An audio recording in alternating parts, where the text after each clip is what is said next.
Next domain, empathy. Empathy as defining of who we can be as a species. Our greatest moments show aspects of empathy. It is the thing that makes us morally bound to each other.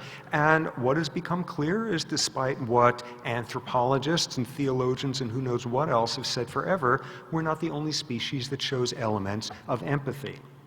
Example of this, and this was work done by a wonderful primatologist named Franz de Waal, and what he did was, in studying chimps, demonstrate the following.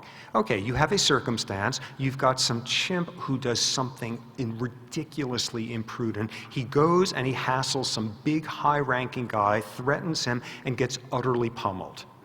In contrast, you've got some poor chimp sitting there minding his own business, and a big high-ranking guy in a bad mood pummels him for no reason whatsoever. First circumstance, the guy asked for it. Second circumstance, he's an innocent bystander. And what de Waal shows is, in the hour after each of these guys are pummeled, the innocent bystander guy is like 5 times more likely to be socially groomed by everybody else. This guy was asking for it. This guy was a victim. Let's go and try to make him feel better. And that's pretty shocking. That is understanding motivations, that is understanding victimhood, and that is being moved as a chimp to try to make a victim feel better, because you take a chimp who's upset and the best thing you can do to calm them down is socially groom them, something looking like the rudiments of empathy. So we're not alone in that. But where we are alone is just the extraordinary directions where we could take that empathy.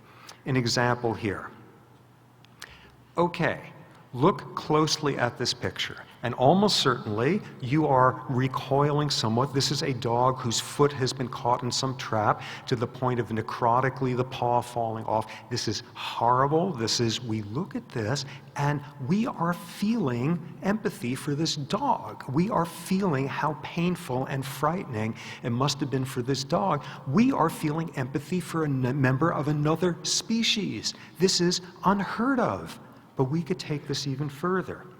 Here we take an iconic picture of the 20th century and the misery we could impose on each other during this past century, and we look at this picture and we can think about the horses that were in Guernica as the fascist bombs fell and the terror of them and burning barns, and we are sitting here feeling pain and empathy for that horse, and that horse is a painting.